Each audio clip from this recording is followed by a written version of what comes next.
Coming to you live from his padded cell high atop Bethel Church, the most heralded, the most despised talk show in all of human history. This is the talk show hell hates. This is Pastor Mike Online.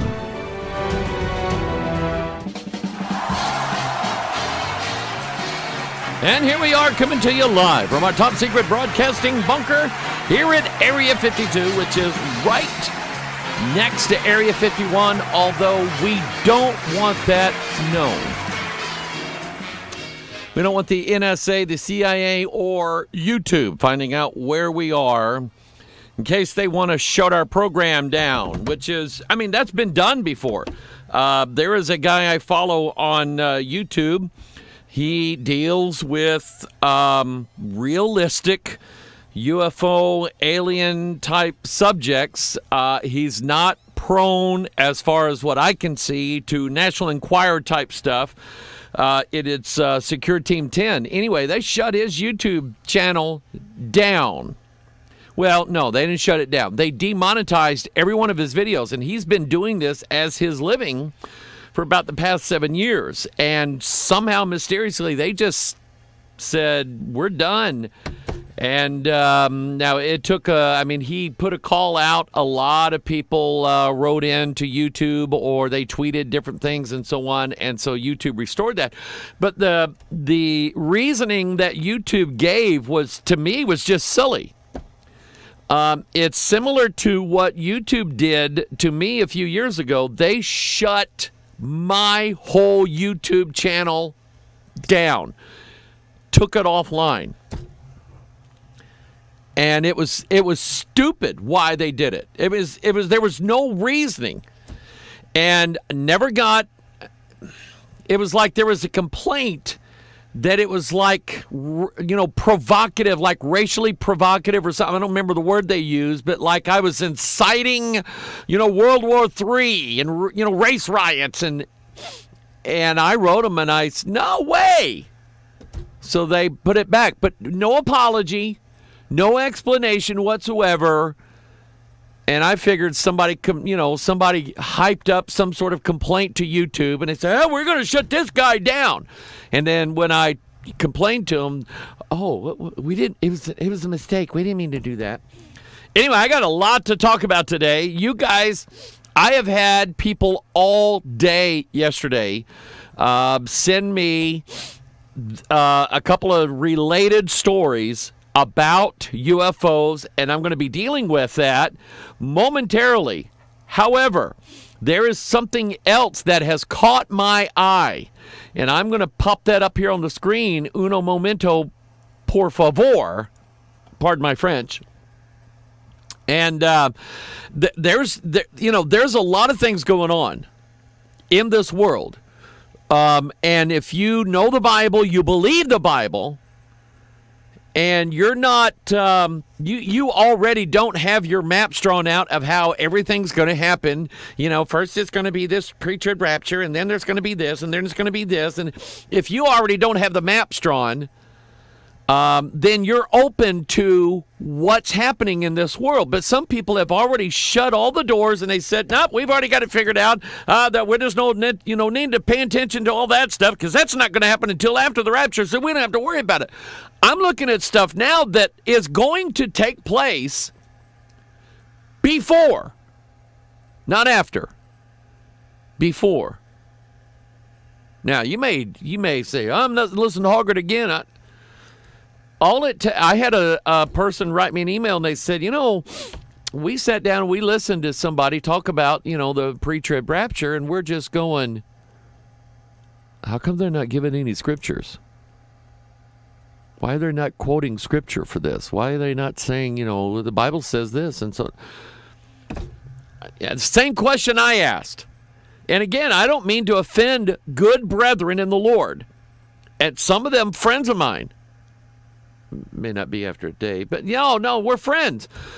And I don't go after them all the time saying, oh, you guys are idiots, you're wrong, you guys are crazy, I don't do that. We're not, First Thessalonians 4, after it describes for us, us meeting the Lord in the air, it says, wherefore comfort one another with these words. And I don't believe in beating people up over my rapture views. I don't believe in that. But now some people do, apparently. But I don't think we're supposed to hit one another with these words. I think we're supposed to comfort one another with these words.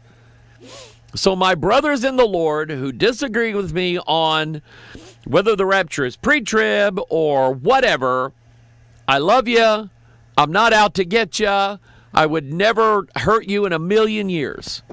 But I think differently now than I used to, because I went just to the scriptures. I didn't read Dr. So-and-so's books. I didn't read the Loazo brother charts and maps and diagrams. I won't say I haven't read Dispensational Truth, because I have. But I'm not buying it. The moment Clarence Larkin stepped out of the King James because he couldn't find what he wanted in the King James and went with the Revised Version, Revised Standard Version, I'm just going, you lost me right there. Now, that doesn't mean that that's the only reason why I disagree with it, because I read it, I examined it thoroughly, and I don't buy it. I don't buy it. Anyway, let me show you this. This pertains to technology. Now, if you're only looking at one area of events going on in the world, then I think you're not getting all of everything. Like some people only look at the RFID chip. Oh, the RFID chip, that's the mark of the beast right there. No, I think there's a lot more to it than that. I don't think we can see the mark of the beast yet. We can see pieces, but those pieces have not been integrated yet, but they're getting closer to one another. Technology has a lot to do with this. It's not just an alien invasion. That's one part of it. Meanwhile, you have people already down here working on the technology of the beast in order to bring his new world order in. Certain technological things have to be already sitting there on the shelf, ready to implement. Yes, a communing of humans with technology is part of this. It's not all of it, but it's part of this. Now, I'm going to pull up on the screen and show you what I'm looking at, because it's mundo interesting. Uh-oh, what happened to my screen capture ability? Well, that ain't it. Where is my hang on, give me a couple of seconds here for a little technical difficulty. I mean, I've got it on the screen ready to go, but Wirecast is not there we go. Hey, praise the Lord. Yes, amen. There we go. All right, get ready for this one. This is an article about Intel and some new technology that's about ready to come out on the shelf. In other words, it's about to be in products that is going to end up in our hands at any moment. Devices built with Intel's Ice Lake and Project Athena. Think about that word. Project Athena will be available in time for the holidays. 10th generation Intel Core processors. 10 nanometer processing technology. I think that's what NM stands for. I may be wrong. 2 times graphic improvement, nearly 3 times faster wireless speed. Now look at what it's saying here. Even before Computex officially launched today, AMD and Qualcomm threw down the gauntlet at Intel with a new chip and a 5G PC, respectively. Now, I'm hearing a lot of things about 5G. Let me explain to you just the tip of the iceberg what it is. 5G is the new wireless download technology. It is going to connect every human and every device. That's what it's meant for. Once every device and every human's connected. You see, I want you to think ahead, all right? So let's say that the technology to connect the human brain to the internet, that's being worked on in this corner over here, and over here the technology to give the data speeds for the technology to hook the human brain up to the internet. Because, I mean, after all, who wants a brain connected to the internet at dial-up speed? I mean, can you imagine your brain going,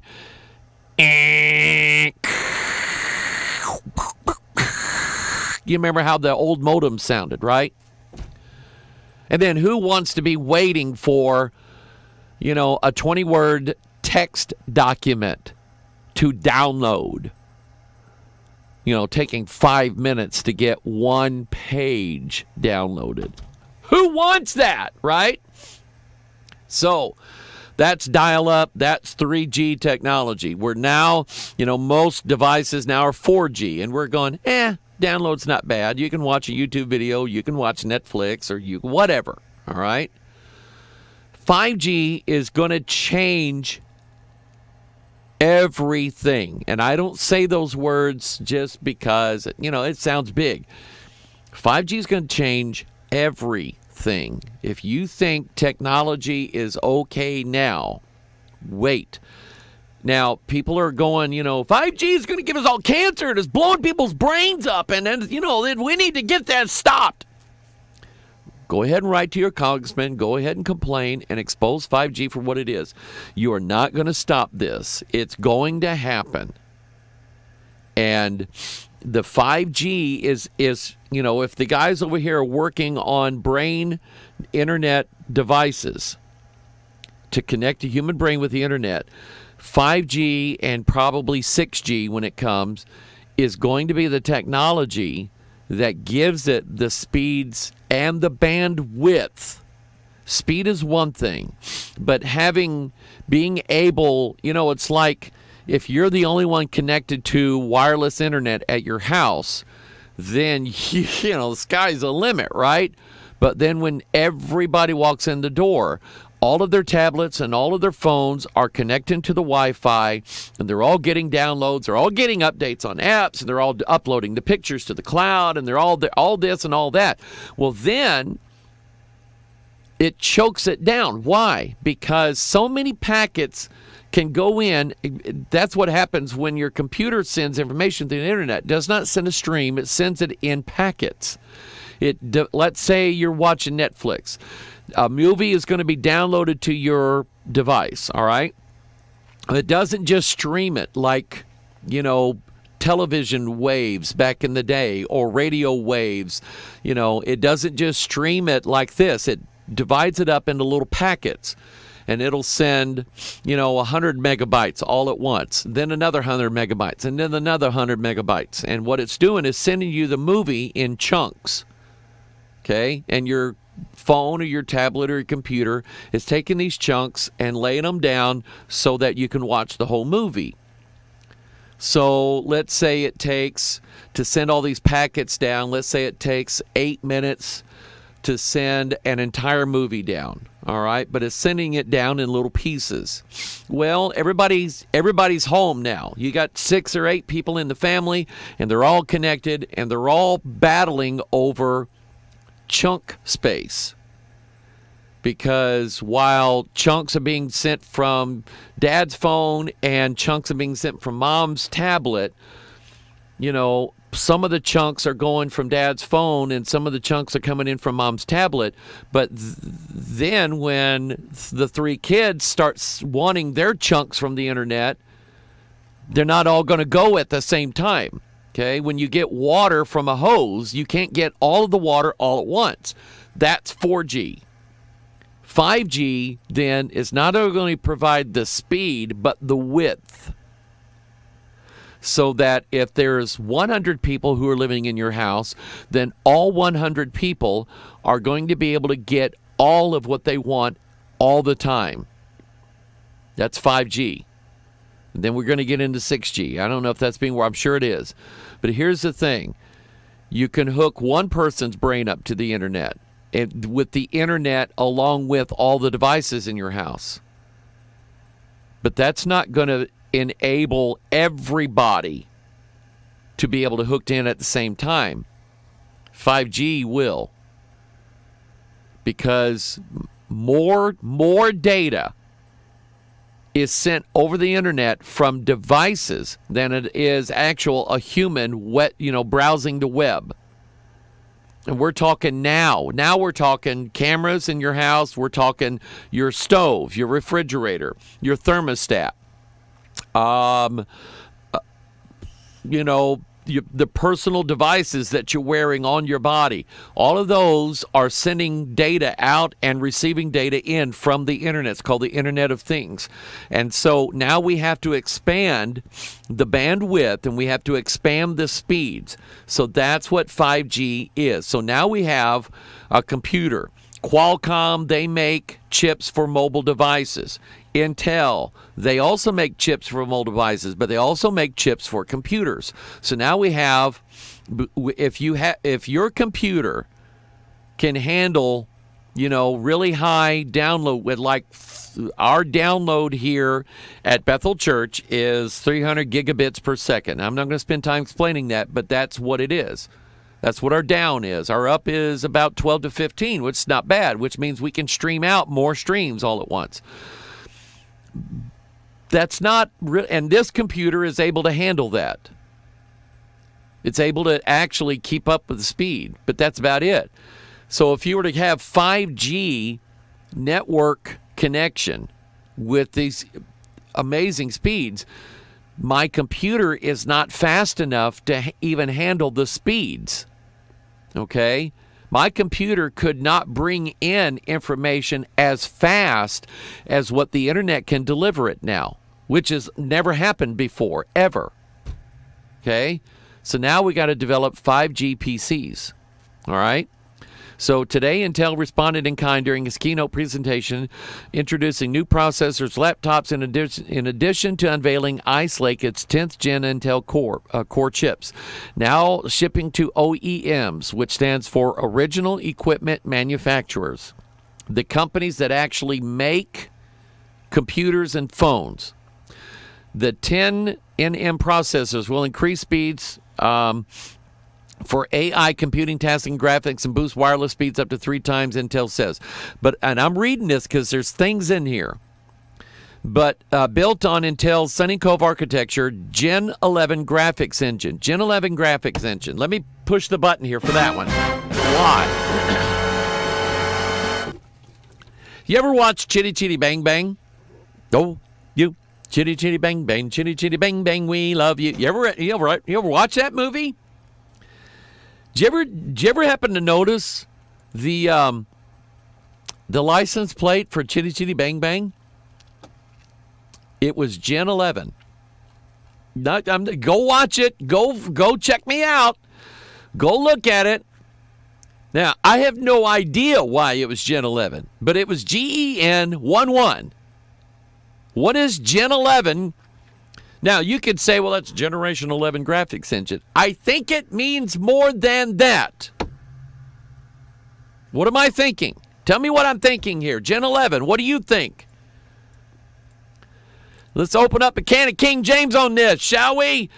Gen 11, verse 1, and the whole earth was of one language and one speech. That's why I pushed the button. Because that was how it was back then, but that's not how it is now. The whole earth isn't of one language and one speech, but it's about to be. The whole earth was of one language and one speech, and what were they able to do with that one language and that one speech? They were able to say, as a united people, think about what is here. They said, go to, let us make brick and burn them thoroughly. And they had brick for stone and slime they had for mortar. And they said, go to, let us build us a city and a tower, whose top may reach unto heaven, and let us make us a name, lest we be scattered abroad upon the face of the whole earth. So let's do a count. They said one to another, go to, which was the very, like one of the first basic instructions I ever learned programming basic computers back in the 80s. So when you wrote an instruction to the computer, you had a list of things you wanted the computer to do. And let's say it was waiting on an input. You were going to type in something from the keyboard. So let's say if you typed in your name, Mike. So if I typed in my name, the next line on the code would be, if A string equals Mike, then go to line 110 or whatever. Go to meant if something happened, then go to a different line of the program and execute those instructions. Go to, let us make brick and burn them throughly. How many words do we have here? We have 10 words. And they said, go to, let us build us a city and its tower, whose top may reach unto heaven. Let us make a name, lest we be scattered abroad upon the face of the whole earth. Now we have 36 words. Add them up. 46. Go to. So that's what they did. Or they started it. So we have 46 words, 46 chromosomes. Technology mingled with human beings.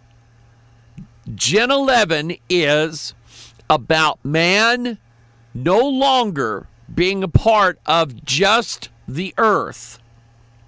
Man ascribes to be in the heavens. Now, for all my flat earth people, NASA isn't the one who came up with that idea. If you say it's impossible, you're wrong. God said it would happen.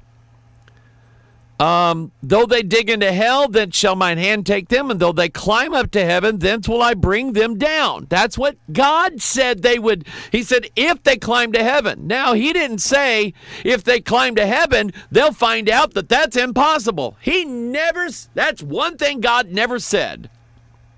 That's Amos 9. Go to Obadiah, chapter 1. Though thou exalt thyself as the eagle. Houston, Tranquility Base here. The eagle has landed. And though thou set thy nest among the stars, thence will I bring thee down, saith the Lord. God said that. God said man would do that. God said man would say that. You can't convince flat earth people of anything. Gen 11, the Gen 11 graphics. So is that related to Genesis 11? Could be. I'm not saying 100%, but it just, when I add it to all these other things here. The series includes chips with up to 4 cores, 8 threads, up to 4.1 max turbo frequency, up to 1.1 gigahertz graphics frequency. Gen 11 will enable faster graphics than laptops, 4K, if you know what 4K is, HDR, and 1 billion colors and games. My goodness, when we were running our Commodore computers, we had as many as 16 colors. It was amazing. Or 32, was it 32 colors maybe? I don't know. But now billions of colors. Games with up to 2 times faster frames per second, Intel claims. Now look at this, with Thunderbolt 3 technology. Hit it again. Why? Again, what does a Thunderbolt represent? What does it? What did Jesus see? First, let's stop off here. Daniel 10:6. His body was also like the beryl, and his face has the appearance of lightning. What did Jesus see? Luke 10:18. I beheld Satan as lightning fall from heaven. So Thunderbolt technology, why did they name it? Why did they name it that? Why did they call it that? Where did they get these names from? Project Athena. What is that? That's the goddess. It's the goddess of wisdom, and not Bible wisdom, not God's wisdom. See, in the book of Proverbs, wisdom is described as a woman, which has led some people who just, for what, I don't know, for some unknown reason, it has led some people to say that the Holy Spirit is a woman. Wrongly so. Feminine, the reference to the Holy Spirit is never given in the female in your King James Bible. It never is.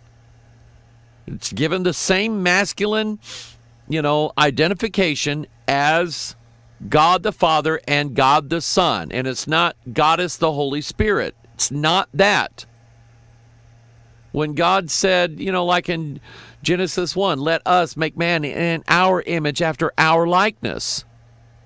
3 times he said that. Let us make man in our image after our likeness. Man, our image. Meaning the Holy Ghost and the Son and the Father. Masculine. But anyway, so here's what I'm trying to get you to. In the book of Proverbs, you have the pure woman, and you have the strange woman, the harlot woman. So the pure woman would be, Jerusalem above, which is free, which is the mother of us all. Where does our Bible come from? It comes from heaven. All right? So who's the church? A female, a woman. So think of things like that. But then you have the strange woman, the harlot. She is Mystery Babylon the Great, the mother of harlots and abominations of the earth. She is a false church, full of false believers, with a false prophet. Okay? Everything false. So instead of it being biblical wisdom, it's occult wisdom. And these people say that they have a knowledge that passes, what your brain can figure out, what your mind can fathom. It's a knowledge that is unspeakable. Well, the knowledge that God gives us and the wisdom that God gives us is speakable knowledge, wisdom. But her knowledge, the strange woman, Athena, gives occult knowledge. Let me give you an illustration. In the temple of Apollo, Apollo was the god of prophecy. The temple of Apollo was ruled over by women. There was a female priestess, the oracle. By the way, the temple of Apollo was at Delphi. Delphi is a computer company. Oracle is a computer company. So you have the oracle at Delphi, which was a female priestess. You would go to her and you would give her a gift, money, or anything like that. And you would say, okay, I want to know if I'm going to have good crops next year. Should I hire more, should I buy more slaves or whatever? So you would go with your large, bag of money. And then the priestess would go to the oracle. And the oracle was, this hidden chamber with these Vestal virgins in it. These women were there for life. And then the priestess would ask the god Apollo this prophetic question. Then the answer would come down in the form of the oracles, these women, speaking in an unknown tongue. And nobody knew the interpretation of that tongue except, guess who? The high priestess. Okay? And you know what? Depending on the gift, it would either be good news or it would be bad news. If the gift was nothing, if the gift was, here is a 1-year coupon to the Cheese of the Month Club. Enjoy that. Okay? The answer would come, the priestess would come back and say, you're going to starve to death next year, okay? You're not getting nothing because I didn't get anything. But if your gift was large, Well, the priestess is not going to come back with doom and gloom. Oh my goodness, the amount of crops you're going to have next year is equal to this gift that you've given us. I mean, that's what they would do. But it was this all secretive, and besides, the guy couldn't argue. He didn't understand what those girls were saying. It was unknown, unfathomable, unspeakable language. Sound familiar?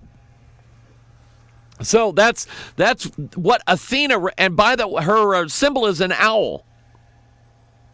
Athena's symbol was an owl. That's why the owl is supposed to be, oh, this wise owl. You know, they go to the owl and say, Mr. Owl, how many licks does it take to get to the Tootsie Roll Center? Let's find out. A 1, a 2, a 3. A 3. Anyway, Project Athena, Gen 11. What else did we find out here? Project Athena, Gen 11. Oh, Thunderbolt. Thunderbolt. And then what else is in here? Snapdragon. The dragon's involved here. 5G laptop. Return to the stage with Intel to showcase the ultra lightweight yoga. Oh my goodness, I missed that one. Look at that one. Yoga. What is that? Yoga means yoke. Let's do this. That's what yoga means. The word yoga means yoke. No, not yolk like a yolk of an egg. That was stupid. It means this. Be ye not unequally yoked together with unbelievers. For what fellowship hath righteousness with unrighteousness? And what communion hath light with darkness? And what concord hath Christ with Belial? Belial is Satan, Lucifer, the dragon, the devil, Bel or Baal. Christ, there is no concord. That's why Satan did what he did when Jesus had fasted 40 days. Try to get him into a concord.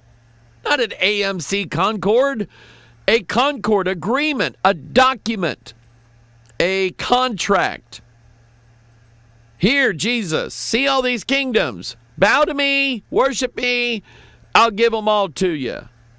You shall not tempt the Lord thy God. No, it was you shall have no. Anyway, you know what he said. But anyway, Satan's like, okay, jump off this cliff, and then the angels come down and pick you up. Then you shall not tempt the Lord your God. 3 times he was tempted to be drawn into an agreement with Satan, a concord, a contract, and Jesus said, absolutely not. I'm not doing it. What part hath he that believeth with an infidel? That's somebody who don't believe. What part do we have with them that don't believe? Nothing. What agreement at the temple of God with idols? None. The answer to all of these, 0. So, but it starts out with unequally yoked together with unbelievers. Yoke. And in yoga, it wasn't. Now, let me explain a little bit about Hindu theology. Number one, there's 330 million gods. These 330 million gods are the 33%, 1/3 of the angels that are with the dragon on his side fighting the war in heaven. That's where those 330 million gods came from. And those gods are gods of this and gods of that and gods of chickens and gods of feathers and gods of dust. And it's just an endless supply of gods that you have to worship, that you have to try to appease.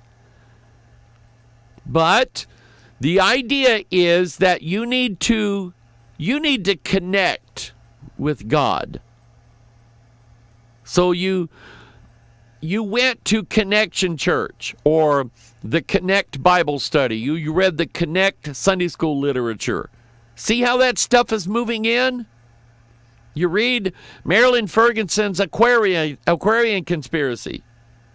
where she was a New Ager, and she's writing about what they're doing. What are we up to these days? Well, we've infiltrated, we've infiltrated government, we've infiltrated financial institutions, we've infiltrated big business, we have infiltrated forms of higher education, we've infiltrated forms of lower education, we've infiltrated universities, we have infiltrated seminaries, and we've infiltrated large denominations and small denominations, and we've infiltrated pulpits all over the world. That's what she was saying. She was basically saying that we're here and you're not going to get rid of us. We are going to bring in a new age. Just going to be a matter of time, but we're going to do it. And here's how we're doing it. And there was a lot of New Agers that were angry with her for writing this book, and it's like, they were afraid that it would slow the advance of the New Age movement down. Never fazed them. It's advanced and has not stopped all of these years, even though Ferguson basically exposed it all. She was, I guess, under the opinion that even if I tell everything we're doing, who's going to care? And that's exactly what happened. So I read pretty much all of the Aquarian conspiracy, and I found out she wasn't lying. She wasn't lying. When you see all of these buzzwords that are in the New Age movement, connect, a great awakening, paradigm shift, and these are words and phrases that are being used by Rick Warren and all these other churches, you can pretty much spot a New Age church if you know the lingo and you know the real Bible. So I wouldn't read the Connect Sunday School literature or the Connect, go to the Connect Bible study or Connection Church. I would not waste my time, because it's a setup. They keep saying we're going to make a connection with God. That's not possible except by way of the cross. It's not possible. So the connection of yoga, the yoke of yoga, is that you want, here is Brahma, the Hindu god, or a Hindu god, and you want to have him in you. You want his thoughts to be your thoughts, and you want him to come and take over and possess your being. You want to put a yoke of iron that yokes you with Brahma and the other 330 million gods. So what you do is you do yoga, because in Hindu theology, they really push that through bodily exercise, through the conditioning of the muscles of the body, and for mastery of the human body, that through that you're able to connect to Brahma. So will you see more yoga classes being done in churches and not less? Absolutely you will. You're also going to see meditative practices brought in that's not necessarily yoga. Anything except preaching the King James Bible, anything but that is what you're going to see. But that's what yoga, that's why you have a yoga laptop built on Project Athena with a Snapdragon processor with Thunderbolt 3 technology and Gen 11 technology, graphics engine. Oh, here we go. Yesterday, AMD revealed the 12-core Ryzen 9 3900X. Now, it's a long word, but what is Ryzen? Or maybe it's risen. Think about it. It's not Christ risen, right? It's not him. Who would it be? Christ is already already risen. He's already risen. What rises? Well, dough with yeast in it. Bum, bum, bum. But really, it's sort of a play on the word Zen. What is Zen? It's sort of a form of Buddhism. Buddha is their God. He is an ascended master now. And it has to do with meditation. Emptying the mind out to where once you have emptied, and to them, thoughts get in the way between you and God. Thinking does. Thinking is a very poor, if you think about Bible verses, or if you, I'm going to say it, if you think Bible, well, that's bad. Thinking Bible and thinking about Bible verses is bad according to these people. It's not good, because then your thoughts get in the way. And people like Rick Warren promoted this years ago. How do I unplug from this crazy world we live in with all these thoughts that happen? And thoughts are bad. Thoughts are terrible. Thoughts are negative. So what you do is you go into this meditative, you use this prayer language, this prayer practice, where you empty your mind of everything and you just chant a verse of Scripture over it. But don't think about the verse. No, no, no. Don't do what Paul said. Think on these things. Don't think on these things. Unthink on these things. The absence of thinking, the absence of thought. Empty your mind to where there's no thinking whatsoever. And then God will talk to you. You'll hear a whisper coming out of your inner being, a whispering voice.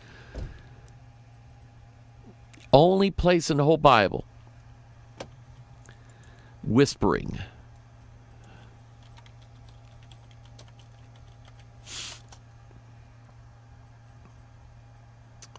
Isaiah 29:4. Thou shalt be brought down, and thou shalt speak out of the ground, and thy speech shall be low out of the dust, and thy voice shall be as one that hath a familiar spirit out of the ground, and thy speech shall whisper out of the dust.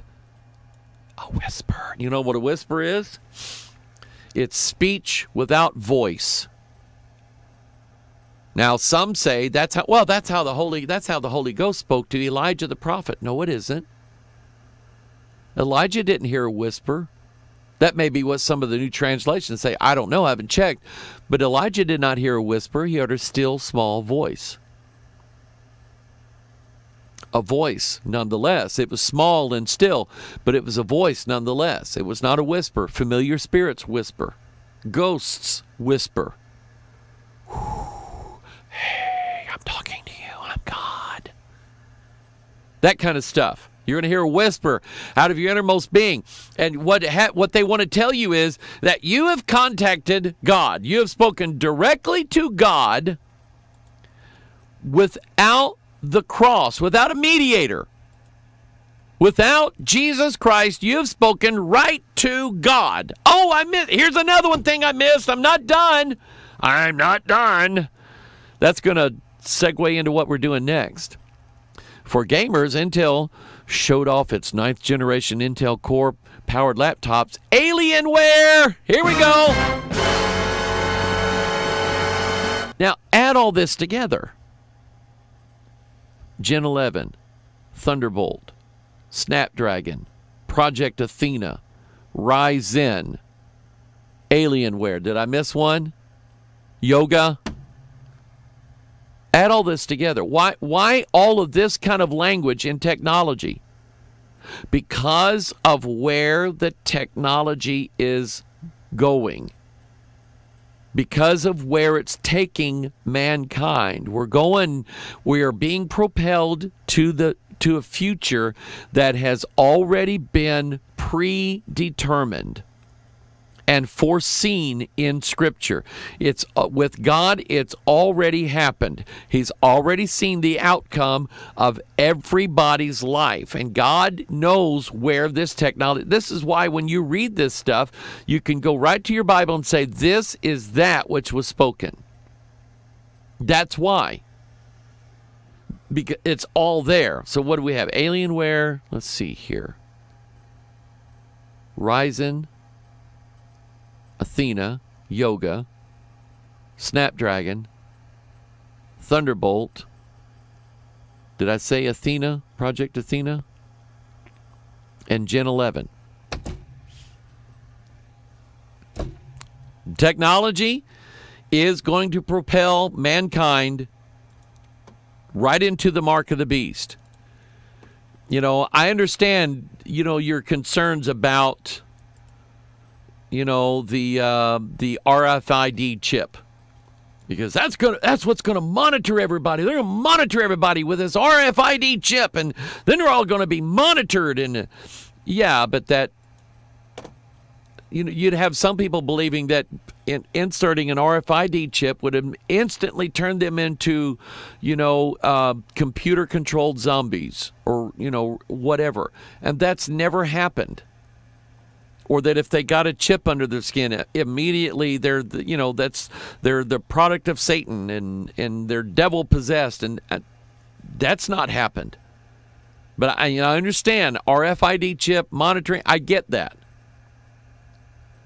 But the RFID chip, the way it exists now, is not the mark of the beast. It is a predecessor. And I don't think we can actually see what it is. I don't think we're there yet. I think we're headed there. I think the clues are there in technology. And I'll give you this. Here's what really got me going about an RFID chip was when they first came out, they were called Digital Angel. Think about the term. And that it was going to be a connection between technology and the human soul. That was said back in 1999, 2000, somewhere around in there. So, yeah, I mean, I made a big deal about this several years ago. Digital Angel, connecting the human soul to technology. Well, it didn't really do that. It was thought of that was where it was headed, but it didn't really do that. I mean, there's been people think about it. A pacemaker is an electronic device, and I know people who have pacemakers who go to our church. They're not zombies of the beast. They're not devil-possessed. They're still alive because my dad had a pacemaker. Didn't turn him into the Antichrist or anything like it. And, I didn't want to get into that. You know, people made a big deal about the healthcare bill that, by March 2013, everybody's going to have the RFID chip because that was written in the healthcare bill. That was 6 years ago. Where is it? Where is it that everybody now is registered with their mark of the beast? That never happened. That's 6 years ago. Everybody's forgotten about. All the videos are still up on that, but everybody's forgotten about it. And people got mad at me because I didn't make big noise about it. I'm glad I didn't. I'm glad I did not make big noise about the healthcare bill date of March 2013 for when everybody's going to have to get the mark of the beast. Because then I would have to come out and say, I made a big noise about it and it didn't happen. Sorry. I am making big noise about this. And I appreciate everybody who's helping me watch what's going on. I took a day off yesterday. It was Memorial Day. I took a day off. Me and Sweetie Pie and my daughter went to visit this Mennonite community about 3 hours away. And I love going to their shops. I love talking to them. And it's just a good day. But I got text messages. I got emails from people saying, Pastor Mike, have you seen this article? And there's a couple of them out. But I'm telling you, when I say my wife, bless her heart, she doesn't sit around and read Bigfoot books and UFO books and ghost books and cryptid creature books and all this, and she says, I'm just not, I don't know, some of that stuff just don't sound right to me. You know what? I love her being skeptical. I love that because that helps anchor me. If I'm going to say something, I'm going to have to try to convince my wife. Now, does my wife believe the Bible? Absolutely. She believes every word of it. But I have to, God's allowed me to go way out there. She's more anchored at home. So if I go way out there and I come back and I say, honey, UFOs are real, I'm going to have to be able to prove it. I mentioned to her last night before we went to bed, I said, I've had probably a half a dozen people send me. There's a new article out today that these pilots everywhere have been in contact with UFOs. She went, that's a big thing for her. So I'm telling you today what so appreciate everybody helping me watch out. So let me read this article. Navy pilots describe encounters with UFOs. This is New York Times. New York Times is not the National Enquirer. They're the ones who broke the story several years ago when Harry Reid, who believes in UFOs, was allowed to allocate $22 million to the Pentagon, and he told him, this is how you're going to spend it. You're going to spend it studying UFOs. So they hired Lou Elizondo, former Navy SEAL. The guy's got credentials out his nose, military credentials. Okay, the guy is a fighting soldier for the United States of America and a patriot. But they hired him to go out and ask all these pilots, all these Navy captains, all these Marines, all these people who are monitoring our military bases, our nuclear bases, and ask them about what they saw. So the New York Times broke the story, but they didn't get leaked information. This was information that was officially released by the Pentagon. So the article says U.S. Navy has been reporting UFOs, suspected aircrafts encountered during flights that they can't recognize or explain. The New York Times has collected some of their stories, including that of Lieutenant Ryan Graves, an FA-18 Super Hornet pilot. Graves has been with the Navy for 10 years, but in 2014 and 15, he saw something he could not explain. The Times described the object seen by Graves and other pilots as having, quote, no visible engine or infrared exhaust plumes, able to reach, quote, 30,000 feet and hypersonic speeds, and at least one of them which spun like a top moving against the wind. It's what they called the gimbal. Graves said these objects, which appeared between summer 2014 March 2015, would be out there all day. Now, here's what he said. Keeping an aircraft in the air requires a significant amount of energy or fuel. With the speeds we observe, 12 hours in the air is 11 hours longer than we'd expect, he added. In other words, a pilot flying an FA-18 Super Hornet, flying at supersonic speed, which is above the speed of sound, flying at that fast. And he said, what he's saying is, my plane cannot fly above the speed of sound for 12 hours. That's 11 hours longer than I could do it. So he's saying, here they are, they're just hanging there in air for 12 hours. And they did this for days on end. They'd go out there and find them every day. And we're only talking about 5 years ago, period. Graves and other pilots told the Times that they began noticing strange objects after their decades-old radar system was upgraded. The pilots initially thought that they were false radar tracks. People have seen strange stuff in military air code for aircraft for decades, Graves told the Times. We're doing this very complex mission to go from 30,000 feet diving down. It would be a pretty big deal to have something up there. Another pilot, Lieutenant Danny Acoin, maneuvered below one of the objects. He told the Times he was close enough to where he should have been able to see it, but could not. He couldn't see it, but his radar was picking it up. That's why he knew it was there.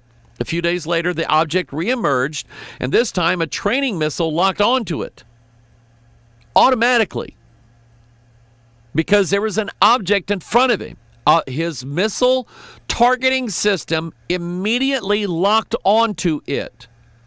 It was a training missile, so it had no actual warhead. So Acoin said his infrared camera locked on it, too. Now, article goes on. I knew I had it. I knew it was not a false hit, he told the Times, but still, I could not pick it up visually. Finally, a pilot saw one of the objects. Graves said the pilot came back from a mission with a look of shock on his face. I almost hit one of those things, Graves said the pilot told him. The pilot described the object as a sphere encasing a cube. Now, let me stop right here. I've read Morals and Dogma. I've read Secret Teachings of All Ages. I have other Masonic books in my collection. A very, very important symbol in Masonry is that of a square inside, or a circle inside of a square, or a square inside of a circle. It's called circling the square. Now, think about those two objects. A circle is not ever a square, and a square is not ever a circle. You cannot draw a square by using a circle. You cannot draw a circle by using a square. They're two completely different. It's like putting a square peg in a round hole, they say. You can't do it. It can't be done. It's not geographically, geometrically possible. They're opposites. The square and the compass are opposites. The square points down to the earth, the compass points up to the heavens. So Albert Pike would describe it like this. The compass draws circles, which gives us the circle of the sun's movement in the sky, or the globe of the heavens. Because Pike said because the ancients believed that the earth was a flat square plane, then the square, the Mason square, would be used to draw squares. So he said the compass represents the heavens, the square represents the earth. And the two are joined together. You circled the square. Thomas Jefferson's home, Monticello, however you pronounce it, was basically because Jefferson believed in Masonic ideas. His home was an attempt to square the circle. Okay? I mean, that's what it was. So in Masonry, a circle and a square combined together represent the fourth kingdom. They shall mingle themselves with the seed of men, or the heavens joined with the earth. So when I see this, a sphere encasing a cube, seen by this pilot, it was like this cube, and it kind of gives you the idea of this see-through sphere, see-through globe surrounding this cube. The cube being, let's say, the ship. The sphere around it may be some sort of, energy field surrounding it, or whatever. That's just a guess. But anyway, footage from these flights showed objects moving in ways no human could survive, such as acceleration to hypersonic speed and then suddenly stopping. Understand that when your car goes 65 miles an hour, it doesn't go from 0 to 65 in the moment, in the twinkling of an eye. It doesn't do that. It would kill you. It would, the human body, speed doesn't kill the human body. Acceleration at high speeds does, or deceleration does. Going one direction and then instantly going another direction will kill you. Our bodies cannot handle that type of force, because when a human body stops, when it's been going at a high speed, I mean, it pulls the heart loose from all the blood vessels and the aorta and the whatever. It pulls it loose. Our bodies can't handle that. But that's what that was doing. The pilots made no statement as to whether they believed the objects were alien.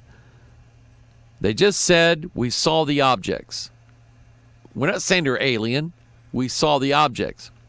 This month has seen several stories about the way the Navy handles such sightings. At the beginning of this month, the Daily Wire reported the Navy was encouraging pilots to report their encounters with unidentified craft.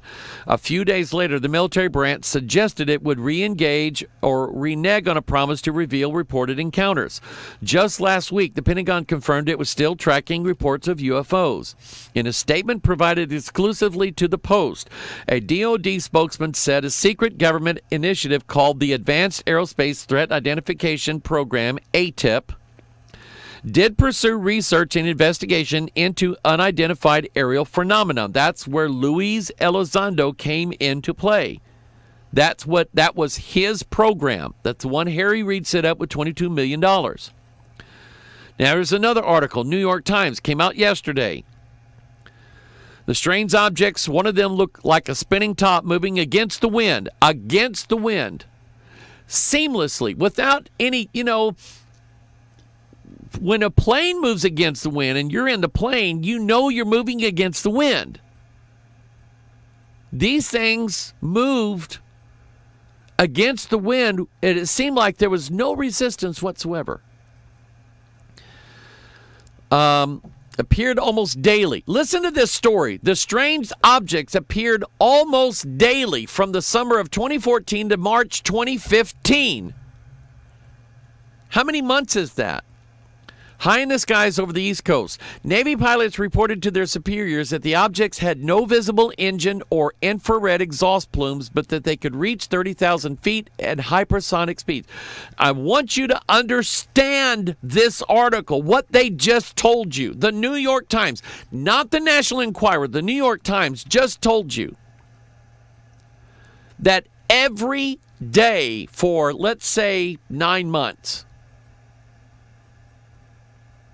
there were UFOs in the sky staying there every day for months. That if the Russians or the Chinese sent out fighter ships every day and approached the coast of the United States of America for 9 months straight, we would have been at war already. No doubt about it. If the Chinese Army or the Chinese Air Force would have sent out, I don't know if they fly MiGs or whatever they fly, if they would have sent out fighter jets that approached the east coast of the United States of America every day for 9 months, we would have been at war. We would have said, we don't know what you're up to, but we want you to stop. We're warning you to stop. They still didn't stop. We're coming, and our guys going out to meet them every day. We would have been at war. Somebody would have got shot. We would have started a war. Nuclear bombs would have gone off already. These things would be out there all day, said Lieutenant Ryan Graves, an FAA Super Hornet pilot. This is Ryan, by the way, who has been with the Navy for 10 years. He reported his sightings to the Pentagon and Congress. I want you to grasp this now. For those of you who believe that all UFOs are the product of I keep using the National Enquirer. Why? Because they're known for not always telling the truth. And especially, they're the ones who keep putting Bat Boy on the front cover, right?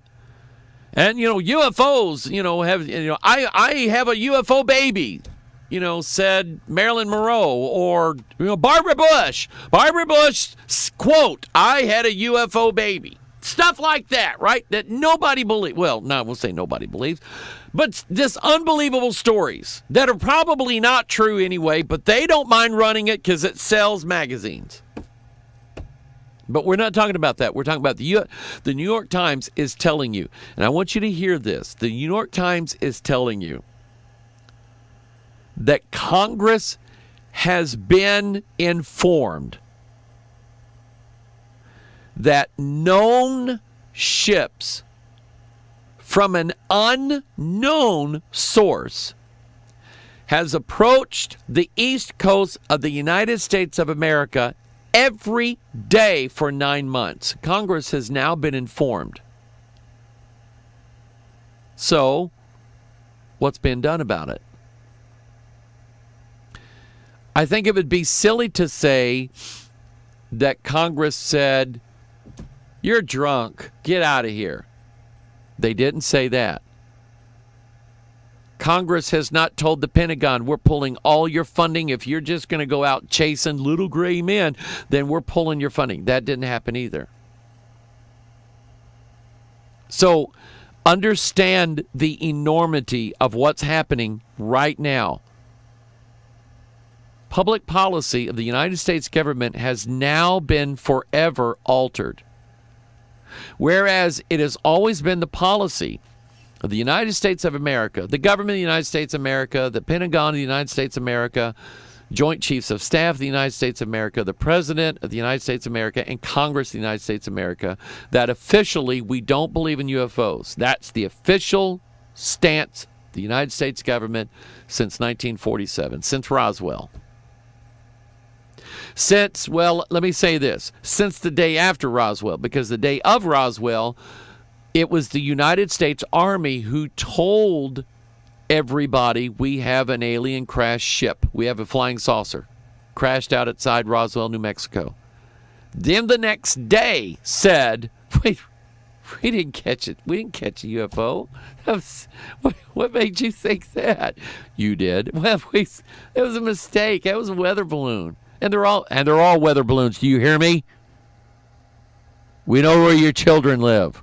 They're all weather balloons. So now you understand the enormity of this. If you're saying that every UFO sighting in the world in the last 70 years didn't happen, couldn't happen, so you don't believe it, it's time for you to change your mind. It's time for you to change your outlook. It's time for you to change your worldview. It's time for you to read your Bible. Because it is now the official stance of the United States government that UFOs are real and we're investigating them. Every day for 9 months. Our best pilots, the best pilots in the world, engaged these things. One guy just told you his missile system locked on it, ready to fire. Anyway, he said keeping an aircraft, this is what he said, Ryan Graves, keeping an aircraft requires significant amount of energy with speeds we observed 12 hours in the air, 11 hours longer than we'd expect. In the late 2014, a Super Hornet pilot had a near collision with one of the objects, and an official mishap report was filed.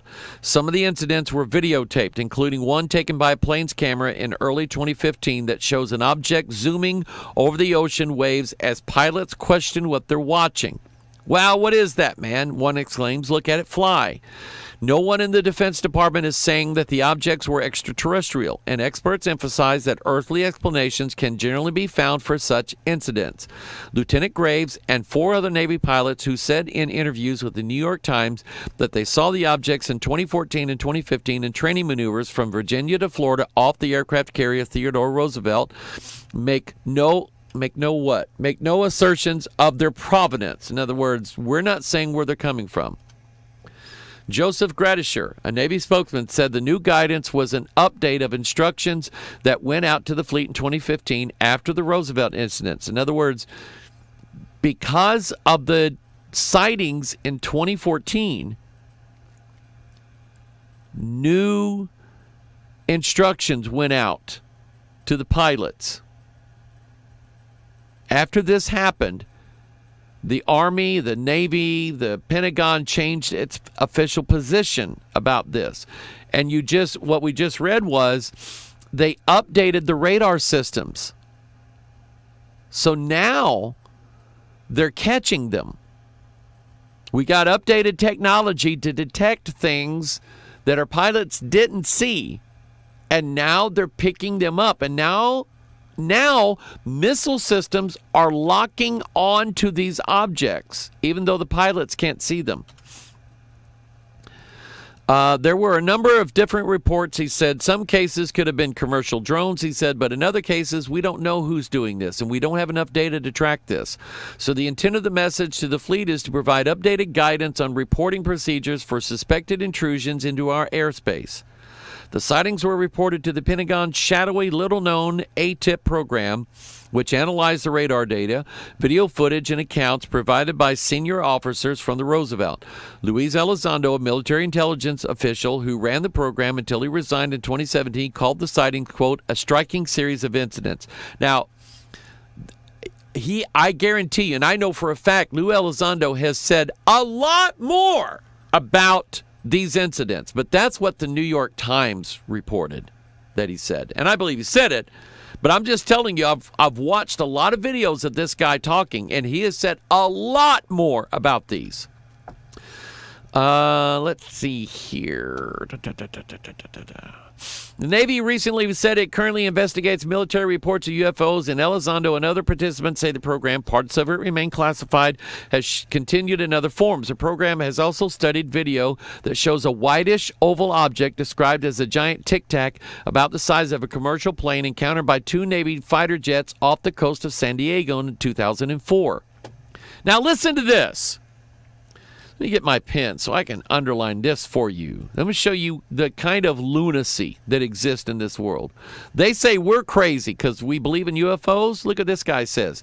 Leon Golub, a senior astrophysicist at the Harvard-Smithsonian Center for Astrophysics, said the possibility of an extraterrestrial cause is, quote, so unlikely. It competes with many other low probability but more mundane explanations.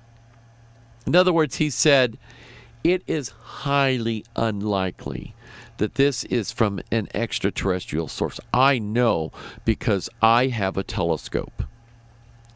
See, he added that there are so many other possibilities. Bugs in the code for the imaging and display systems. Okay, let me answer this one. I'm not a military expert by any means whatsoever. So here's what you're saying, Mr. Golub. You're saying that our Pentagon has sent some of the most lethal fighting machines ever invented by mankind out into active service with bad radar. That's what you're saying. You're saying that the defense of the United States of America is now at risk because of bad radar systems. That's what you're saying. Number 2, atmospheric effects and reflections. Here's what else you're saying. You're saying that the most sophisticated warfighting machines ever invented, whose systems will automatically lock on to any perceived threat with lethal force, cannot tell the difference between a toot in the wind and an enemy fighter. That's what you're saying. Number 3, neurological overload from multiple inputs during high-speed flight. Here's what you're saying. You're saying that the best trained pilots in the world are all crazy because they've been flying too long. And these are the guys who are every day on the front line of the defense. You understand that we send hundreds, if not thousands, of fighter jets out every single day and night from bases located up and down both coasts of the United States of America. And in doing so, that's what keeps the Russians, the North Koreans, the Chinese, and any other nation who has a fight to pick with the United States. This is what keeps them over in their side of the world from coming to our side of the world. We would have been invaded already had it not been for these guys out there flying day and night. What, you think we just waste money with guys doing, hey, let's fly a plane today, let's fly a plane? You think that happens? No. We send guys out armed aircraft every day as a show of force against our enemies, and if we didn't do that, we would have been invaded already. What do you think keeps Russia? What do you think kept Russia at bay for all those years during the Cold War? What do you think keeps China and North Korea from launching missiles or sending aircraft over and dropping troops down on us right now? What do you think keeps that from happening? The fact that our guys are out there flying every day as a show of force. It's like a great big 6'8", great big burly guy telling a little guy, come on, come at me. Come at me. Make a move toward me. What's that little guy going to do? He's not going to do a thing. Do you know why? The burly guy is a show of force. The burly guy would take that guy and tear him in half. That's what our fighter jets are out there doing every day. They're flying out of Pensacola. They're flying out of Virginia. They're flying out of Washington. They're flying everywhere we've got a naval base up and down both coasts. They're sending flyers out every single day and night as a show of force against our enemies. And you're saying, this Harvard guy is saying that these guys are having neurological overload. And they're out on the field, the front line of defense against the United States of America. Mr. Harvard, you're an idiot. You're a raving lunatic. And the fact that these guys with these sophisticated fighting machines are out there protecting your right to say stupid stuff like this boggles my mind. Now, I'm not for ET at all, because that represents the enemy to this world, and I know it. But I am pro-military in this country, and I'm not going to apologize for that. You say they're bringing in a new world order. No, most of these guys are good patriots that have defended your right to your conspiracy theories. You think we have our freedom in this country just because we wrote a document that says we're having freedoms? Freedom has to be protected, and it's been protected by the best military force ever devised in human history. And it ticks me off when Harvard elite idiots like this criticize either our weapon systems or our military guys. Ticks me off. Lieutenant Graves still cannot explain what he saw. In the summer of 2014, he and Lieutenant Danny Acorn, we read this story. Let me move on from this. Let's see here. One guy said, I almost hit one of those things. The pilot and his wingman were flying in tandem about 100 feet apart over the Atlantic east of Virginia Beach. That's where we have a naval base. When something flew between them, right past the cockpit. It looked to the pilot, Lieutenant Graves said, like a sphere encasing a cube. The incident so spooked the squadron that an aviation flight safety report was filed. These guys don't like to report UFOs, but this guy had no choice. This thing almost hit him. The near miss he and other pilots interviewed said angered the squadron and convinced them that the objects were not part of a classified drone program.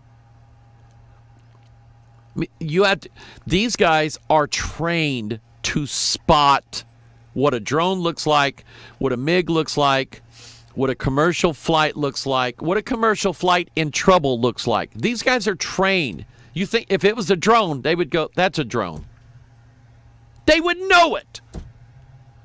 So this is not misidentification by fighter pilots either. Give me a break.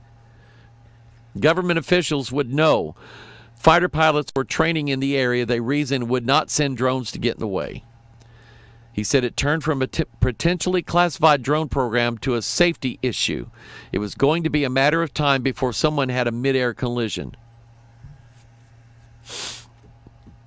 He said we have helicopters that can hover. We have aircraft that can fly at 30,000 feet. and right at the surface, but combine all that in one vehicle of some type with no jet engine, no exhaust plume. That's what they saw. Acoin said, we're here to do a job with excellence, not make up myths. I agree. March 2015, the Roosevelt left the coast of Florida and headed to the Persian Gulf as part of the... Now, if this really was misidentification of the pilots, or they had neurological overload, or their weapon systems, something wrong with them, then why do we send them to the Persian Gulf? To go on active frontline duty. If there was something wrong with them. There isn't. That's made up. So here's what it looked like. This was the Tic Tac, what they called the Tic Tac. Now, this is an actual photograph, not of the particular incident that the New York Times mentioned, but an actual UFO photograph that seems to resemble the Tic Tac. Couldn't be. I don't know. This is what the gimbal looked like. Okay, this is the actual ATIP released video. Now, this photograph is an actual photograph. An American naval submarine back in the early 70s had a surface contact. It went up to investigate and took this photograph. Not CGI picture. Photograph. Light going into a lens, leaving an imprint upon film. That's the picture it took. Okay? Actual event happened early, I'm going to say 1973. It could be wrong.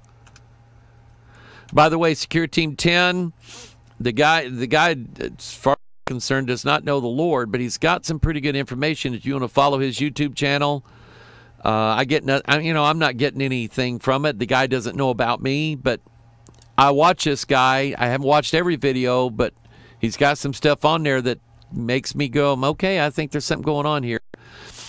This is another thing of the gimbal. Okay, this also actual photograph. I think from a submarine, might have been the same submarine. This is from an Ecuador naval pilot taken several years ago. This was actually released by the government of Ecuador, as this is a real official UFO flying over Ecuadorian airspace. And it was emitting, this is FLIR. This is a FLIR image, forward-looking infrared. And when it's hot, it shows up as white. And this UFO was emitting some sort of hot gas out of it, or some sort of hot energy of some kind out of it. Have no idea what it was. Now, again, if your worldview does not allow for this, it's your worldview that is at fault. It's not the National Enquirer's fault. It's not my fault. It's not God's fault. It's not the Bible's fault. The problem is with how you see the world. Even as a Christian, you'd say, yeah, I believe in the devil and I believe in devils, but they don't show up. You can never see them. And they all have pitchforks and wearing red suits. Okay? Because that's when you use the word devils. Boom, we get this, image of deviled ham, Underwood deviled ham. And the little devil that they had on the devil head can. That's your image of it. But that's not, the Bible actually gives you a much different description of what evil angels actually look like. And I'm going to get into that. This is Kenneth Arnold, 1947, flying around Mount Rainier. And here's what he's doing around Mount Rainier. Kenneth Arnold was a fire equipment salesman. And apparently he was pretty good at it because he had his own plane. And he would go to like forestry service groups and sell firefighting equipment and fire equipment so that forestry service could put out fires. So he's flying back, and at Mount Rainier, a week before this event, an airplane, a small airplane, went down, and it had like 10 Marines in it. And then it went missing, and nobody knew where it was.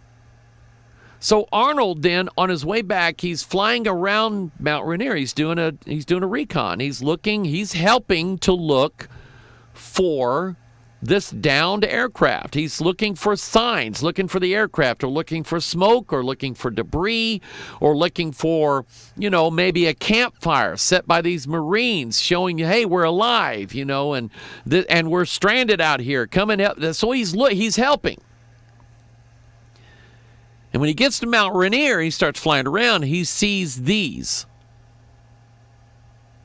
And he said, here's what he actually said. He did not say, I saw flying saucers, because as of this date, the term flying saucers was never used. So he says, I saw these objects. See, he's pointing to this right here. This is what I saw. I saw these objects. And he said they were skipping across the sky like throwing saucers skipping across the top of water. Saucers. So then, Kenneth Arnold sees flying saucers. All right, that's where it came from.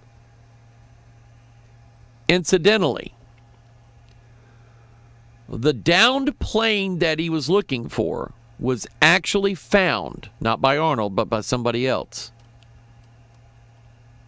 All 10 Marines were missing. To this day, nobody knows where they are. So on June 24th, 9 unusual objects flying in the skies. He claimed to have seen UFOs on several other occasions and afterwards as well. He says they were half-moon-shaped, oval in front, convex in the rear, something like a pie plate that was cut in half with a sort of convex triangle in the rear, or simply saucer-like or like a big flat disc. So that's when the newspapers coined the term flying sausage. Flying saucer, excuse me. Now, 1947, Roswell. July, that looks like July 4th. It may be July something else. 1947, RAAF, Army Air Force, Roswell Army Air Force. There's a base. Now understand, the first atomic bomb exploded not too far from Roswell. There is a connection between atomic bombs, or what we would call nuclear bombs, nuclear missile silos, nuclear missile bases, and multiple UFO encounters at military nuclear missile bases. So, 1947, we've already tested the atomic bomb. And the only bomber group in the entire world in between 1945 and 1947 that actually carried atomic bombs was the Army Air Force Base at Roswell, New Mexico. Is there a connection? There seems to be. And because we didn't want, right after World War II, while we're fighting Germany, the Soviet Union is also fighting Germany, so the enemy of our enemy is my friend type of scenario exists between the United States and the Soviet Union. So that's why you have that picture of Churchill, Stalin, and Roosevelt. And, you know, bless their heart, Churchill and Stalin said, you know, hey, Roosevelt, when he comes in, he's going to be sitting in a wheelchair. So let's not stand next to him. Let's sit next to him so we don't embarrass him because he can't stand because he had polio. So that's why you see the three sitting on the couch together, not standing up.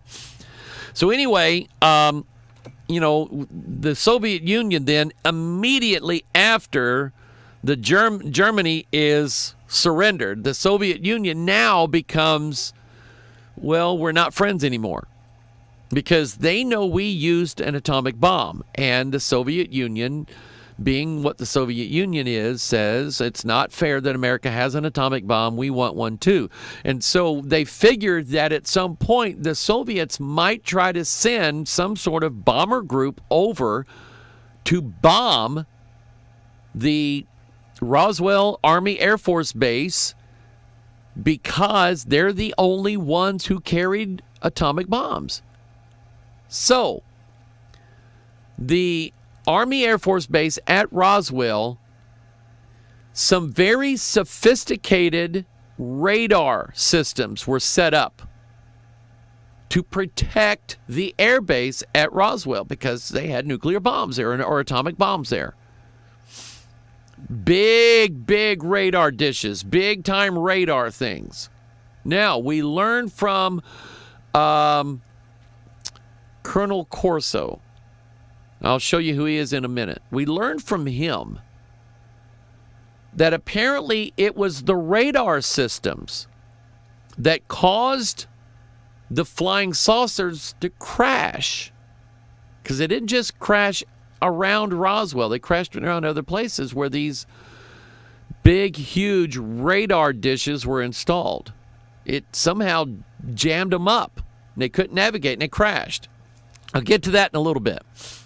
RAAF captures flying saucer on ranch in Roswell. Now, you need to understand this. The papers and the local radio station didn't just announce this against government wishes. They actually got this story from the Roswell Army Air Force Base commander-in-chief, whoever it was. He released the story that said, we're out here picking up pieces from a crashed flying saucer. That's what went over the radio that afternoon. So it was admitted by the Roswell Army Air Force Base that they were in the process of recovering a crashed flying saucer outside of Roswell. Notice down here at the bottom, Roswellians have differing opinions on flying saucers. That was when Roswell was a sleepy little Air Force town. And you could drive into Roswell, New Mexico, and not find a picture or a symbol of a UFO or an alien anywhere. Now, you can't drive to within 20 miles of Roswell, New Mexico without seeing the image of an alien or a UFO because it's taken over the town. I mean, that's why would a tourist go to Roswell, New Mexico? That's why they go there now. But then the next day, when the Pentagon realizes what they have,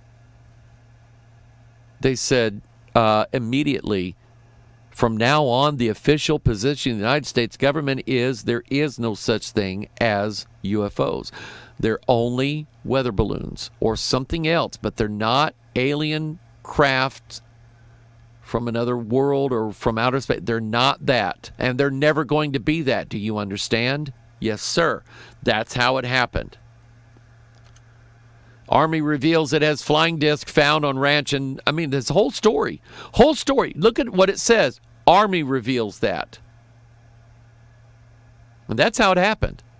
At first, it was the Army. The Army issued the story. Roswell, New Mexico, July 8th, has announced a flying disc has been, the Army Air Forces here today announced a flying disc has been found on a ranch near Roswell and is in possession of the Army. Lieutenant Warren Haught, public information officer at the Roswell Army Airfield, announced the find had been made sometime last week and has been turned over to the airfield through cooperation of the sheriff's office. They were included because the guy called the sheriff first when he found the wreckage. Sheriff came out, looked at it. I think we need to get the Army base in on this. Maybe they got something we don't know about it. So the Army guys came out, surrounded the place, picked up everything they could find. Then they released the story. Then when the higher brass and the Pentagon said, "You idiot, you told them what?" Then all of a sudden they changed the story, and then they actually had a guy out there posing with the wreckage of a weather balloon. This is all it was. You guys in the press, you cracked me up this UFO stuff, little green men flying around, making a big joke about it. But they're the ones that came out with the story first. Now, let's go back in history. Let's go get in our time machine. Look at history. You have this religious connection with flying. I mean, look at this. I don't know when this painting was painted, but, let's say that it wasn't painted after Close Encounters of the Third Kind, the movie, came out. Because what it looks like is something from Close Encounters of the Third Kind. And you see it, it's barely there. It's in the background. You have this image of, let's say it the way it really is. Here is the sun god. Here is, look at what she has on her clothing. She has sun god images on her. This is not Mary. This is Mystery Babylon, the Great, the mother of harlots and abominations of the earth. And remember, I want you to understand a concept. God always reveals secret things, does he not? Who then is the one who conceals secret things? If God is the one who reveals secret things, who tries to conceal them? Mystery is her name. It's her first name. And then she has a funny last name. Babylon the Great, the mother of harlots and abominations of the earth. Maybe it sounds different in Greek. But that's her first name, Mystery. So who is it that conceals things? It's her. Her. She's the one doing it. So in the background of this painting, and you see the guy. Some speculation is that it's the artist who is he's shielding his eyes from the sun, looking at this flying machine in the sky. 1500, 1600, probably when this thing came out. There are no drones flying around. So what is he seeing here? Same thing here. This is supposed to be the baptism of Jesus. Why in the world do you have a UFO flying overhead? History Channel spotted this cave art from somewhere. I never did find out where it's from. Here you have another one. You have Mary. Get this now. Get ready for the button to be pushed. This painting here is of the impregnation of the Virgin Mary.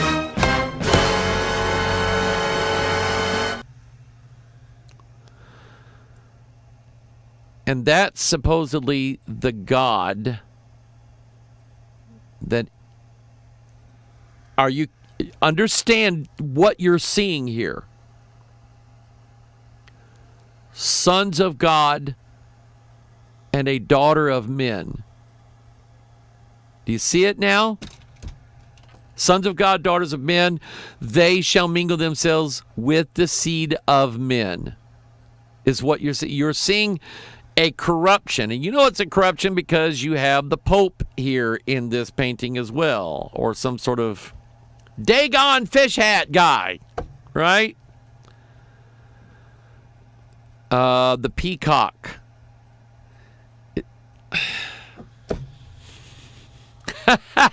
I got to show you this verse. I got to show you this verse. What is a peacock's tail? Full of eyes. Full of eyes. Full of eyes. Okay? Four times in the Bible. Look at it. You have these heavenly creatures with rings full of eyes round about them 4. And that's 4 times in the Bible. So you have a peacock here. Why? Because it's a fowl, it's a bird, it's an angel. Full of eyes on a peacock's tail. A lot of clues here, right? Am I just making this up? I don't think so. You've seen this probably somewhere. Here's a guy. There's supposed to be a comet, right? It's supposed to be a comet. I'm not buying it. This is something. This is a craft or something like this. Guy's piloting this. He's got his fingers pushing buttons on the control. He's looking back at another one. Here, I don't know where this picture, but this is a guy sighting a flying airship back, looks like 1700s. Okay. Here's another one. You know, art is the photographs of days gone by. Now we have photographs. Now we have videos being taken of flying objects in the sky. We have photographs and going back through the 20th century. Before the 20th century, you didn't have very many photographs. You had paintings. People were painting objects in the sky. So now, what is this? Let's identify it. And then Thursday we'll talk some more about this unless something else grabs my attention. Psalm 68. The chariots of God are 20,000, even thousands of angels. So here's what your Bible is telling you. Chariots of God are angels. Now, for years as a Christian, I did not know, or it did not click in my mind that God even used a chariot. So it just didn't click in my mind. You know, I've read Ezekiel 1, but I didn't understand it. I didn't comprehend that was God's living chariot. It was a conscious, living chariot that God rode in. Now, does he need them? Nope.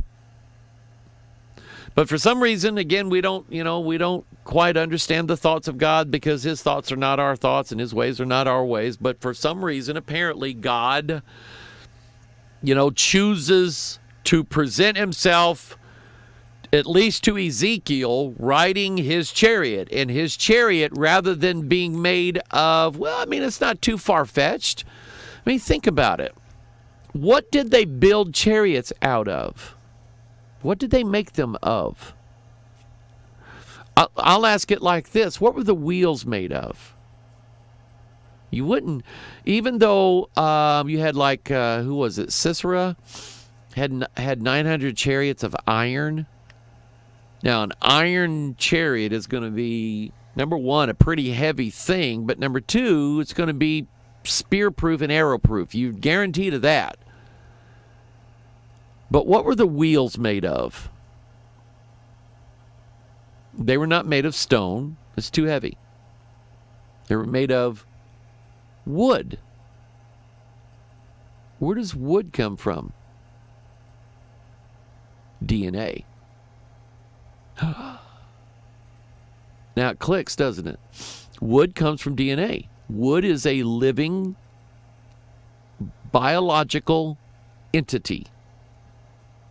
It was at one time alive, and the substance of that wheel, even though it was formed by the hands of man, its substance came from a seed, DNA, a living thing, is what it once was. They cut the tree down, cut out the lumber for the wheels, put them into whatever machinery they had to curve it, to bend it so that it wouldn't break.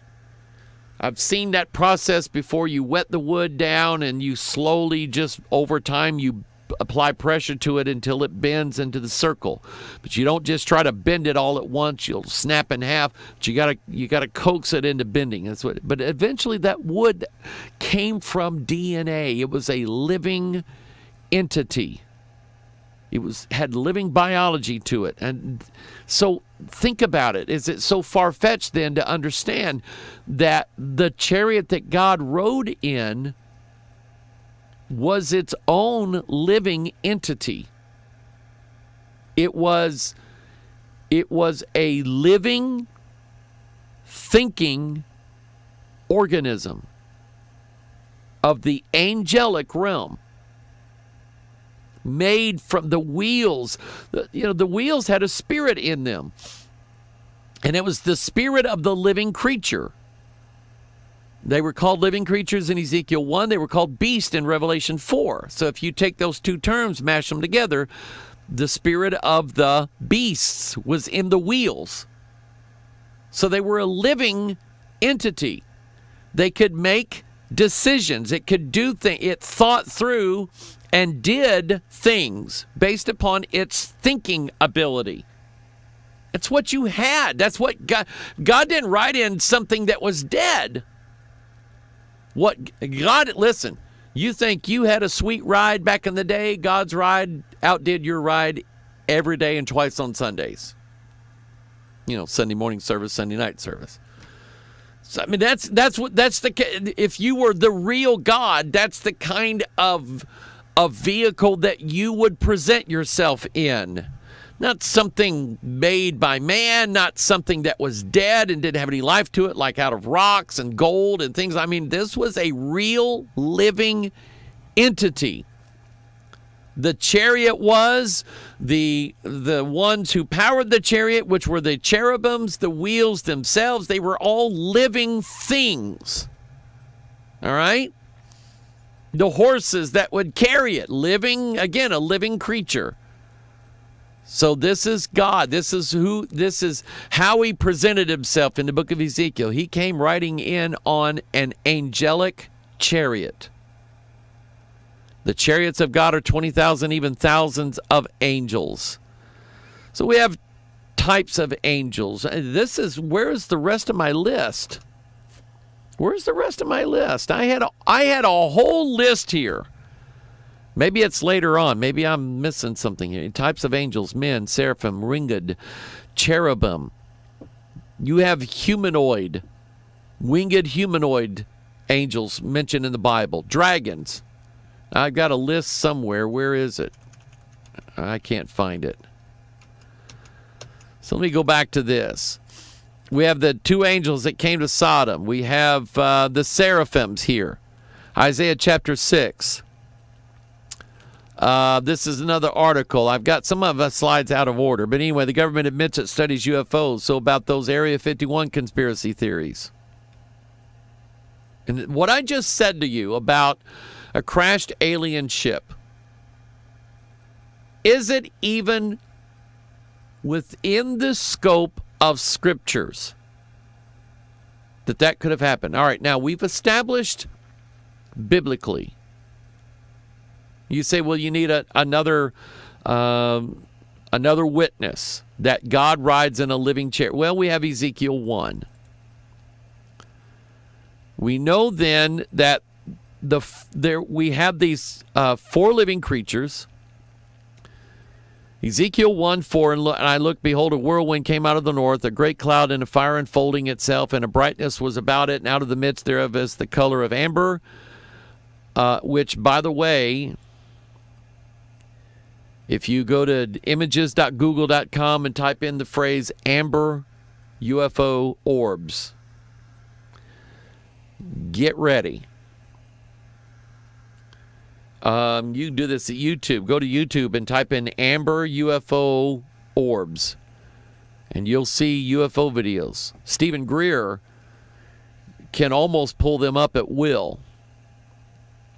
Stephen Greer, I watched a lecture given by him. He is the leader of what's called the Disclosure Project. Back in 2000, some ex-government, ex-military people with security clearance got up and said, I worked at such and such base. I was in charge of all their nuclear missiles there. We had an incident where I got a call from our gate security saying, you need to come up here. So he finally went up there, and there were UFOs parked over the entrance to this military base that had nuclear missiles in it, and it shut down every missile on the base. And I mean shut them down. That's not even possible. I mean, can you imagine the security clearance you have to be able to shut down an entire missile base?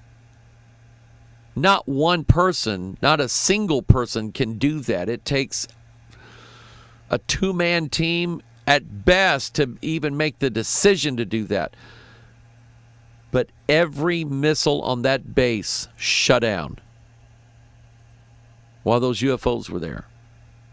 This guy said, I will testify this before Congress.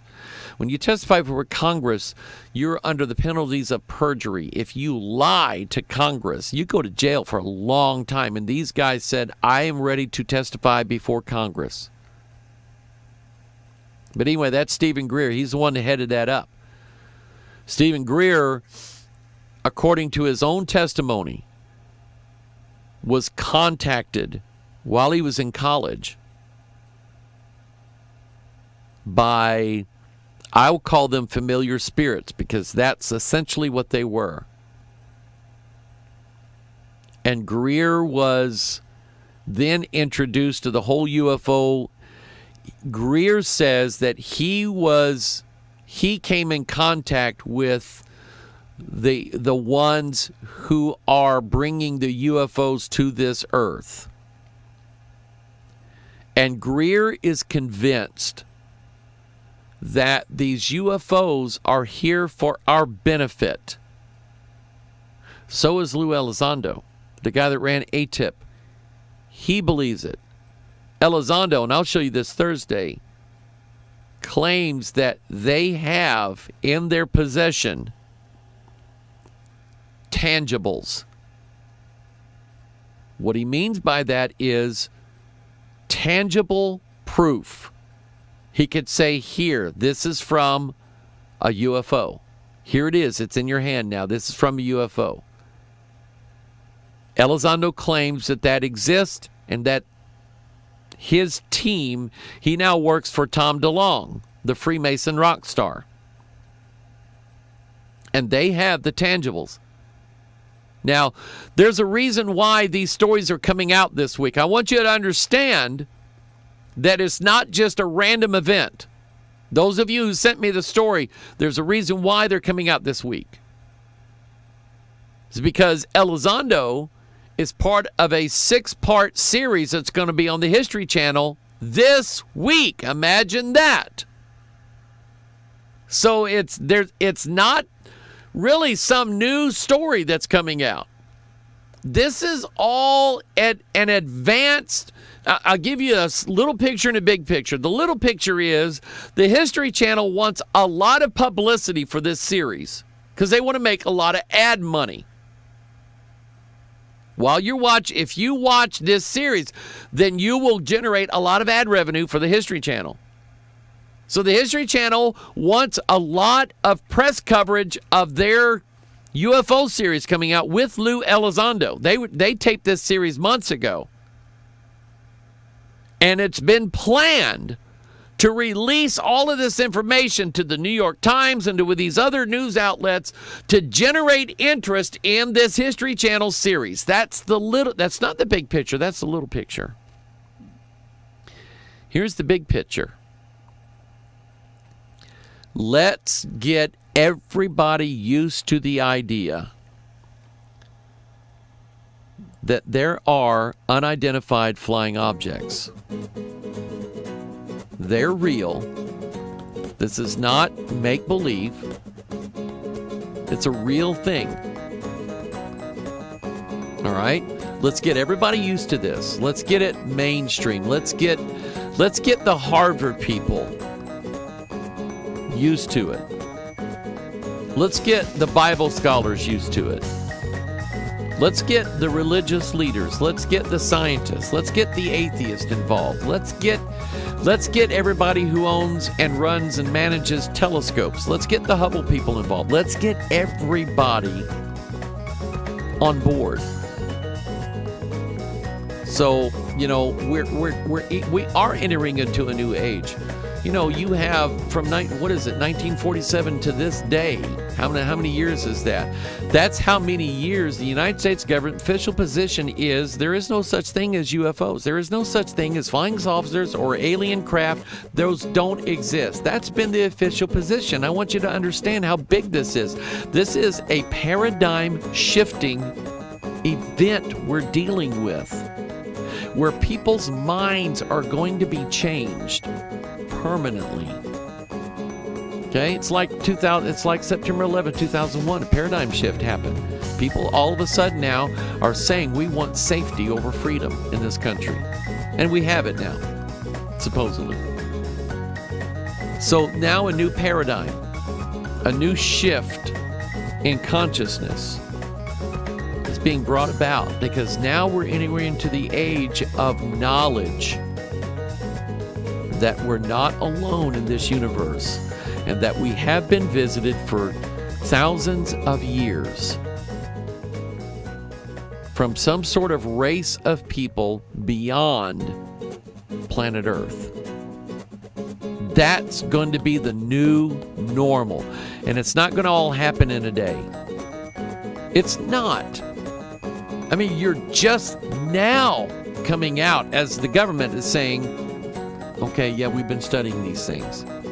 We don't just say no UFOs ever. Our pilots, they're not seeing these things. They're seeing swamp gas. They're not saying that anymore. They're saying, yes, our pilots are seeing this and we're investigating it right now. But that's as far as they got. But you got to understand how big this thing is. All right? That's the big picture. That's, as Paul Harvey would say, that's the rest of the story. Good day. That's my best Paul Harvey. Anyway, there's a new Watchman out this week. If you haven't seen it, go see it. If you have not subscribed to my YouTube channel, go subscribe to it. This will be on there. You'll get notifications of everything that I do, because everything that I do, you're the reason why I do it. The Lord bless you. I love you, and we'll talk to you later.